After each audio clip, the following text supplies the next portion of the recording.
Feeling drained from office politics and worn out by workplace dynamics, my husband Fred was at his wits' end. Wanting the best for him, I agreed when he suggested becoming a stay-at-home husband. But then, I found out he was betraying me, exploiting his new role at home. He thinks I won't notice because I'm always busy with work, he said. And I caught him embracing another woman. Fury boiled within me, and I vowed to get my revenge.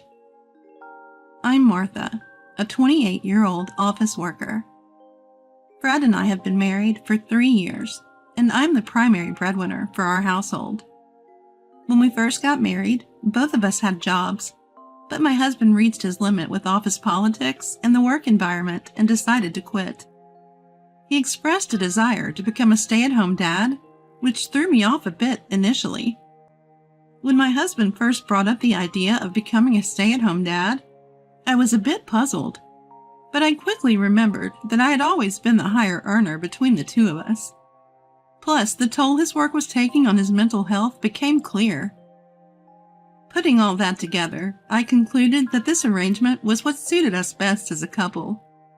However, even though couples like us are becoming more common, it's still not the norm, especially for people of our parents' generation. This setup might be hard to believe. My in-laws, who are close neighbors and generally good to us, also found it difficult to understand at first. Are you sure about this, Martha? Regardless of how much you earn, it's a lot to shoulder, my mother-in-law cautioned. My father-in-law added, Maybe I'm old-fashioned, but what about when you decide to have kids? And can Fred even manage household chores? Have you thought about that? They were concerned about our future, and their words made sense. They weren't worried about appearances. They genuinely cared about us. I felt thankful for that, recognizing once again how fortunate I was to marry into such a caring family. We understand your concerns, I said, and we want to share our plans to ease your minds. I carefully addressed each concern and question raised by my in-laws. For worries about income, I showed them my earnings. Regarding pregnancy and childbirth, I explained the benefits from my company. I emphasized how my workplace is women-friendly, mentioning paid family leave among other things. Luckily, the company I work for offers excellent benefits for women, making family leave a stress-free option. As for Frederick's lack of domestic skills, I said I'd teach him and we'd figure it out. Once I'd covered these details, my mother-in-law said, I see you and Frederick have thought things through. If you're this prepared for the future, I have no complaints. What about you, dear? My father-in-law nodded. Comparing our generation to today's youth isn't fair. If you two are satisfied and have few concerns, it's not our place to intervene. Martha, please continue to look after Frederick. My husband's bear-like father, as people call him, made this polite request. He's an imposing figure, but I know he's kind-hearted. So it was a relief and a blessing that both my mother-in-law and father-in-law understood. However, they had one condition. In exchange for our approval, not that it's a big deal, mind you, please let me teach Frederick housekeeping tasks. We don't want to burden you any further, Martha. Honestly, I was thrilled when my mother-in-law offered to teach my husband how to do housework. With my job taking up most of my time, I knew I couldn't commit to teaching him myself. I'm not even that great at housework to begin with. My mother-in-law, on the other hand, has years of experience as a housewife. It eased my worries about both the quality of the teaching and the time commitment. So, do you think you could let us handle this? It would put our minds at ease, too, knowing it would lighten your load. My father-in-law seemed to be considerate, not wanting me to worry too much. He wholeheartedly agreed with my mother-in-law's suggestion. Just by that, I could tell how much both of them genuinely cared for us. Feeling warmth from their kindness, my husband and I decided to lean on them a bit. After that, my mother-in-law started visiting, almost daily, teaching my husband the ropes around the house. Since he had declared he wanted to be a stay-at-home husband, he was keen on learning from her, and she was more than happy to teach him everything she knew. Today, I made a creamy salmon dish. How's the taste? It's delicious as always, thank you. By the time 6 months had passed, my husband was fully capable of handling all the household chores, even cooking better meals than me. His attention to detail in all tasks was impeccable, making it impossible for me to brag about how I used to be the one managing the home. In fact, me trying to help only seemed to slow him down, so now I practically have no role when it comes to household chores. Feeling a bit defeated is the price I pay for having such a competent husband. But the bright side is, since my husband took over, my mother-in-law's visits have become less frequent, and our life is more fulfilling than before. She's still a bit intrusive, saying things like, "We made too much dinner. Why don't you two have some?" They come by regularly to check on us. We were always close with my in-laws, but I think our relationship has improved even more since my husband became a stay-at-home dad. My career has also taken off, thanks to my husband's support. My performance is better than ever. In hindsight, I feel a bit guilty for my husband, who used to work so hard, but we're a happier family now, and that's what matters. One day, thanks to my husband's support, I had to go on a business trip. The destination is quite far from where we live, and the business trip lasts for about a month. Since getting married, this is the first time I will be away from my husband and from home for such an extended period. So I had my own little anxieties. "I have to leave tomorrow. Are you sure you'll be okay? Don't eat junk food while I'm away." Even though I know he's more than capable, old memories of him not being able to do anything make me worry. With a wry smile, he says, "I'm not a child. While you're away, I'll take care of the house. Just focus on your work and do your best." Hearing this, I felt even more reliant on him. I find myself relying on my husband more than ever. It's simple, but just that realization alone blows away my earlier anxieties. And the next morning, I head off to my business trip with a renewed spirit. While busy with work at the location, I still make sure to call my husband at the end of the day to catch up and share how things are going for each of us. Today, this happened. Yesterday, I met that person. These everyday conversations helped heal my work weariness. Is that you, Phil? I'm Frederick's wife. Thank you for everything you did for us. During a business trip, I unexpectedly run into someone I know. This person is Phil, my husband's former boss. He's the one who supported my husband through rough times at work, someone my husband looked up to and respected a lot. My husband even brought him to our house more than once. Turns out, after my husband left his job, Phil also resigned due to family issues and had joined the company I was currently dealing with on my trip. Today, he was here to help with the project I was managing. We catch up and share what's been going on in our lives. After a long conversation, Phil says, "It's really a shame about Frederick. Although he was at fault, it's just sad." I guess he's talking about my husband's resignation. But what does he mean by he was at fault? From Frederick, I'd only heard about difficult work relationships and issues with the company structure. I'd never heard anything suggesting Frederick himself was problematic.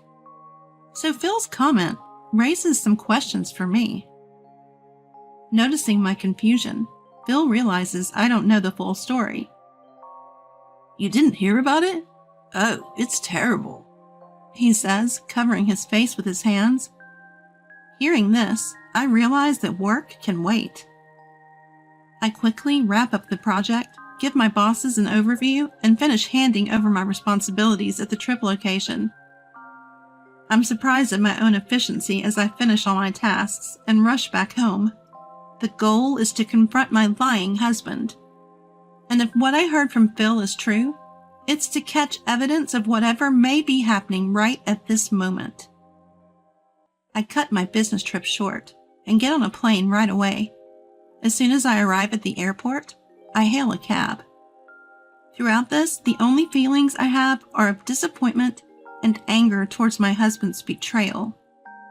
With those emotions, I arrive home, making sure to be as quiet as possible as I enter the house. I can't see my husband in the living room. I have plenty I want to say and do, but first, let's find out where he is. Just so you know, it's totally fine doing this at home, right? She won't be back from her business trip for a while, so it's all good.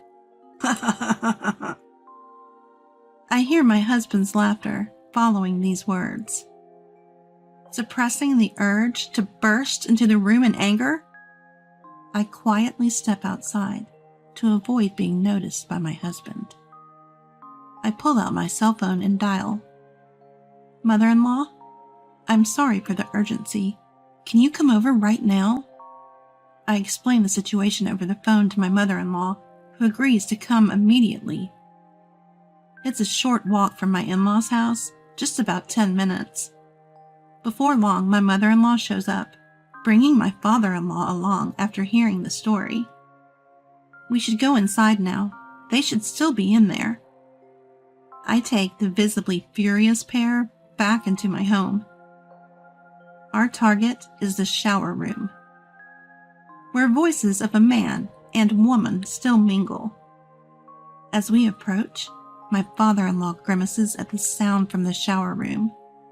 My mother-in-law looks like she's about to explode, her face distorted with outrage. I make eye contact with the two of them and then fling open the shower room door. The sudden action startles the people inside, but I couldn't care less.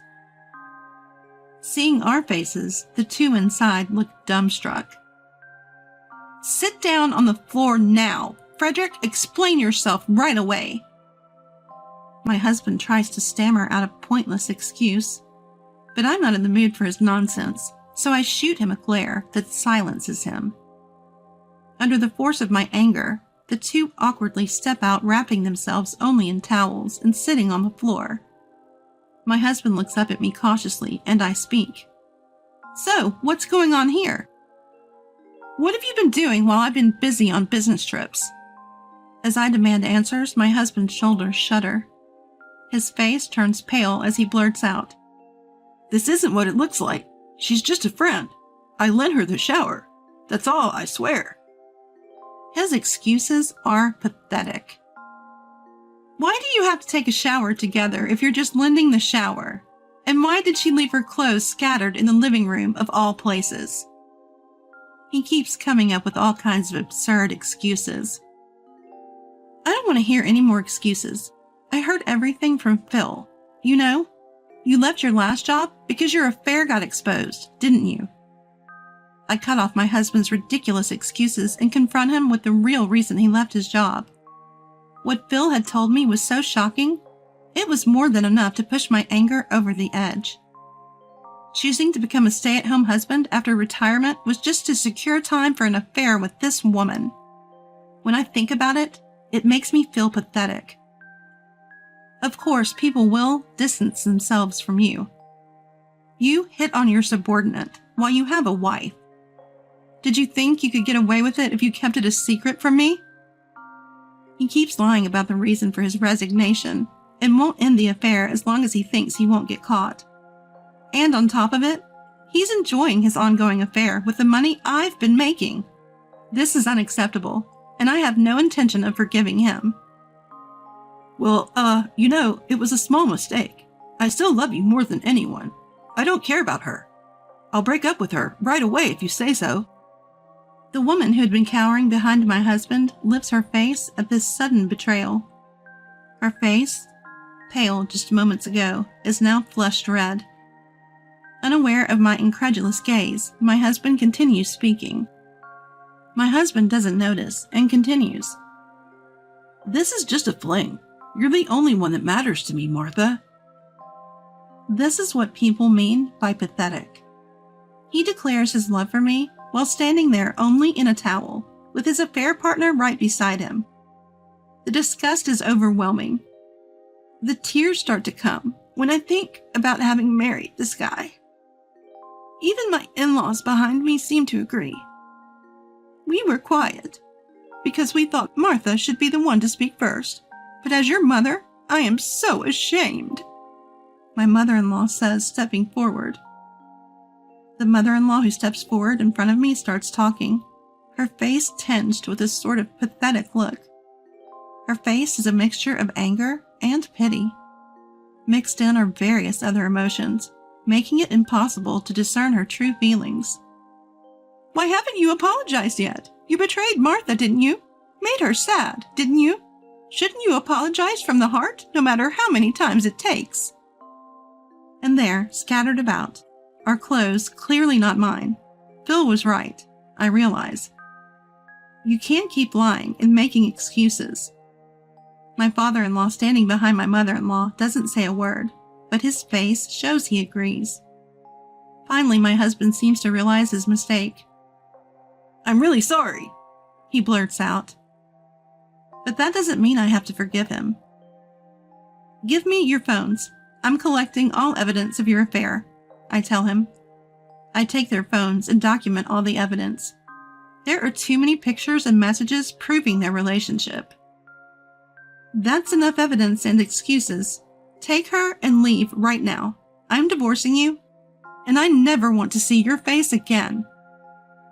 I tell him, now that I have all I need. But this poses a problem for him. Even if I sort out the alimony payments during the divorce, being kicked out of the house while being a stay-at-home husband would be unbearable. Especially now my in-laws know about this situation. Given their attitude, it'll be hard to go back to my parents' house after leaving here. Wait a minute. I've been doing my share of housework too, you know. And now you're talking about divorce and kicking me out? Give me a break. Can we please try again? My husband pleads, throwing away his pride. Just as I'm finding him annoying, my father-in-law makes his move. What you've done is a betrayal to Martha and to us. Stop causing her more trouble. With that, father-in-law grabs my husband by the collar. Dad, what are you doing? That hurts. My husband, whom I've described as bear-like, is shrieking as he's held by father-in-law's large frame. Father-in-law keeps a tight grip on his son, grabbing his discarded clothes from the ground as well. He then drags him to the front door and unceremoniously tosses him outside. This is the last straw. Never show your face in front of Martha or us again. Next time won't be so easy for you. A declaration that signifies he's disowned by the family. My husband slumps in defeat at the front doorstep. Then my father-in-law quickly tells the mistress to get dressed, and she's thrown out as well. Wait, seriously, please forgive me, Dad, Mom, Martha. My husband pleads, in nothing but a towel around his waist, but no one is there to listen. You should have been finding a new job instead of having fun in the shower. Goodbye. I say just that, and then close the front door, locking it behind me. I put all my emotions into turning that key, hoping I'll never have to see my husband's face again. Despite all this, my husband kept saying, I don't want a divorce. But my furious in-laws made him sign the divorce papers, and we are now officially separated. He abandoned his mistress during the shower incident, so they broke up too. Of course, I claimed alimony during the divorce trial. Though we did have to divide our assets, the amount I received as a settlement in the divorce court was fairly substantial, considering the length of his affair and the emotional toll it took on me. As a result, my husband had to pay out of the assets we divided, leading him to a pretty tough financial situation. It goes without saying that his parents severed all ties with him. Now he's jobless, familyless, and broke. Pushed out into the world all alone. As for Catherine, Rumors of her affair have spread, causing her to lose her standing at work. My husband is now juggling multiple part-time jobs just to scrape by. As for me, the experience has been liberating in many ways and allowed me to focus more on my career. As a result, I've achieved significant milestones and moved up the corporate ladder at an unusually fast pace for my age. I still have a lot to learn, but I'm living fulfilling days. Although I've lost any formal relationship with my in-laws due to the divorce, we still keep in touch. We may have lost the legal bonds of family, but the emotional connection remains. To me, they're like a second set of parents, and I plan to cherish this relationship as I move forward in life.